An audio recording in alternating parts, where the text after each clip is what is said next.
Right now on Denver 7 News at 7 o'clock on Local 3. Today we will hear from the bystanders injured when Denver police shot into a Lodo crowd. They're recovering, they're still a little bit shaken up from the incident, but they are recovering. We'll break down newly released body camera video and why prosecutors are calling for a grand jury in the case. As kids head back to school, they are still feeling the impacts of the pandemic. This morning, how scores could tell us a better measure of how how learning loss was impacted. If you were hoping to see Russell Wilson and other top Broncos players in action this weekend, well, you might be out of luck. Head coach Nathaniel Hackett explains his strategy for who starts in preseason games. We don't want to reveal our secret weapons just yet. Yeah. Thanks for joining us on this Wednesday. I'm Brian Sanders. And I'm Nicole Brady.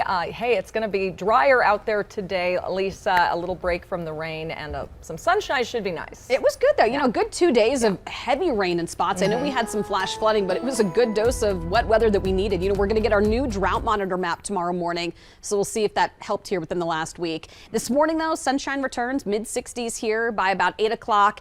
Dog walking forecast getting home to low to mid 80s this afternoon, and through early evening we're going to see plenty of sunshine. Really pretty shot here from City Park right now. Just a few clouds.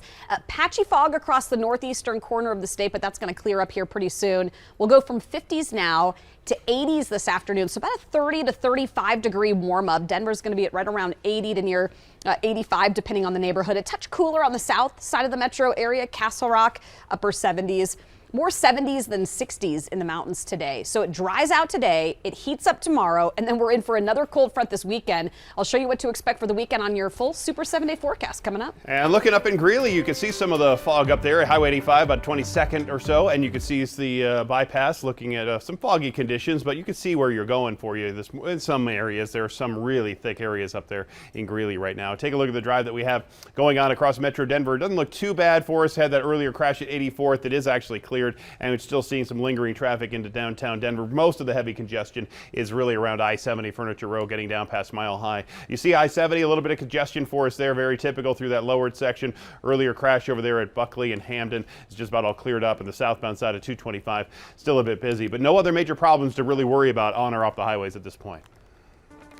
Well, today we will hear from some of the people injured after police opened fire on a man with a gun in downtown Denver in front of a crowd. 6 innocent bystanders were hit by bullets or shrapnel. As the bars were closing in Lodo, DPD has released new body camera video from the ground and other details from that night. As we start from a look up high, this is from a street light camera at 20th and Larimer just before 1:30 in the morning, Sunday, July 17th. You can see the crowd gathered outside the bar. Cameras show the suspect in Jordan Waddy getting into a fist fight, which prompts police to then move in. It was seconds later, Waddy starts looking to get away from the officers around the vehicles parked there, and that's when the situation escalates to police eventually opening fire. We want to add some context here, and then we'll slow down the video and show you a little bit closer. But just 3 days after the shooting, Denver police told us that when they were confronted by when he was confronted by police, Waddy ignored verbal orders and walked through the crowd. As you can see here, though, when Waddy gets between the two officers and the car, Waddy appears to grab his gun by the barrel, then throws it away and puts his hands up. Watch in slow motion how before the shooting, the suspect appears to tug on the gun 2 or 3 times before he throws it. We timed this critical moment, and from the instant the gun leaves the suspect's hand until the officer fires the shot, 5 frames of video elapsed. That is 1/6 of a second. So this morning we have team coverage. Attorney and Denver 7 reporter Jessica Crawford is going in depth on the next step of the investigation, which now involves a grand jury. But we want to start with Christian Lopez near the scene in Lodo this morning where those shooting victims were caught in the crossfire. And before they speak this afternoon, you're hearing from their attorney. Yeah, as you mentioned, we are going to be hearing from those victims today, 3 out of the 6 victims. So you'll be able to hear about all of this in their own words at around 4 p.m. today. We also talked to the attorney who's been helping guide them through all of this, and he told us, and as you can probably imagine, they are still very shaken up about the whole thing. They suffered various injuries, including one man who had a bullet lodged in his arm, and we have his x-ray photos to share with you. He had to have surgery to get that removed. Another victim had a bullet go through her arm, and the third was hit in the foot. The attorney we talked to, his name is Chris T. Whitney, and he said that after seeing the body camera footage, he's surprised the injuries were not a lot worse. We saw Denver officers firing live rounds into a crowd. And it's very fortunate. It's actually incredible that only 6 individuals were injured. Because you think about it, firing into a crowd where there's a good 60, 70 people, maybe even more, it's very fortunate no one had died. We're also hearing from the attorney representing the suspect, Jordan Waddy, and he said that his perspective is that this was an overreaction, and he told us that that body camera video shows his client was surrendering. Now, he acknowledges that police, they have to make split-second decisions during situations like this, but the way he sees it at that point, Waddy was not threatening or attempting to hurt anyone. You see he's obviously thrown the gun, it's gone, it's like out of the frame, his hands are up. To me, that's not a split-second decision, and they didn't just shoot him once. This isn't just split-second decision, one shot. No, they fired on him 6 or 7 times, and they fired into 2 different crowds while they were doing it. It's reckless, it's inexcusable, it's excessive. They need to be held accountable. And this is all just the very beginning of what will likely be a very lengthy investigation into whether or not those police officers acted lawfully. And the Denver Police Department says that the 3 officers who were involved in the shooting, they are on modified duty at the moment. Live in Denver this morning, I'm Christian Lopez, Denver 7.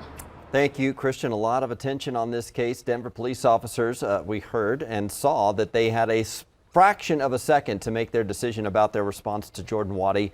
Denver 7 was able to watch the body camera video back with a former patrol officer who is now the professor of criminal justice at Metropolitan State University, Denver. I think that's where it can get really tricky when these things are, he threw the gun, because we can watch this video 3 or 4 times versus the officer seeing, in real time. Real time is much different. She says between growing violence in downtown Denver and high-profile mass shootings across the country, officers feel more pressure to react quickly when they perceive potential gun violence among crowds of people. But also there are important questions that still need to be answered.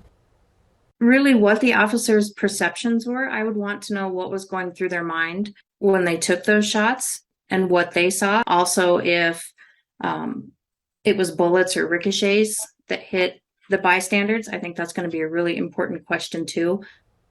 Now, Hervey is an advocate for staggered closing of bars downtown to avoid large groups of people on the streets late at night, which can slow these kinds of incidents from happening.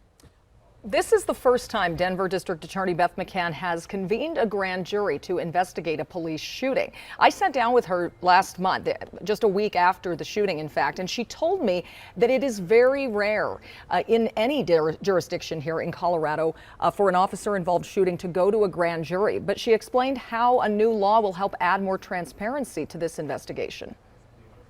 When a grand jury does consider whether to file a criminal case against a police officer, if they choose not to, that's generally the end of the story. Everything is secret. And so I actually requested the sponsors of that bill in 2020 to include a provision that would require the grand jury to write a report and publish it if they do not indict a police officer. So we're going to get an explanation from them. She issued a statement yesterday saying for the community to trust in the outcome of this incident, it is important that independent members of the community review the facts, evidence, and law regarding whether these officers should be criminally charged. We want to bring in Denver 7's Jessica Crawford now because Jessica, as an attorney, you can explain to us more on what this grand jury process looks like and how significant it is. Yeah, a grand jury is very different from a petty jury. So a grand jury proceeding is all about Denver County citizens deciding whether a suspect should be charged with a crime. In this case, whether officers should be charged with a crime in that shooting. A grand jury is made up of 12 people. They'll hear only from the prosecutor. They do not hear from the defense, and the prosecutor presents evidence of the crime, which in this case could be video of the shooting or maybe shell casings. The grand jurors may also hear from witnesses. Then they're going to discuss whether there is enough evidence to indict the suspect. But here's the thing, only 9 of the grand jurors have to agree on whether or not to charge the suspect for that decision to take effect. If the grand jury chooses to charge that person, then that is going to be called an indictment. If they don't, then that's going to be called a no bill, and that person would not have to go to trial on those particular charges. I do want to note the fact that the DA called for a grand jury, that signals the gravity of this investigation because they're only used for felony cases. For other potential crimes, prosecutors can bring the charges themselves. Now, certainly shooting bystanders can definitely constitute a felony, but even more importantly, this allows the public to play a role in something that is really significant, which is how public servants are allowed to treat us and what should happen when people get hurt in situations like these. Big point, getting the public involved. Very interesting. Thank you, Jessica. Denver 7, of course, is following every development in this story, and you can see the full body camera video right now on thedenverchannel.com. You can also get the latest on the Denver 7 Plus app. Lisa. It is now just about 7:12, and as your kids are heading off to school this morning, sunshine returning. We've got t-shirt and shorts weather again today. We'll be in the low 60s here within the next hour or so. Still some mid to upper 50s right now. Near 80 by the time they get off the bus this afternoon, so it is going to be a warmer, drier day for us. Now, we've seen 51 days of 90-degree plus heat.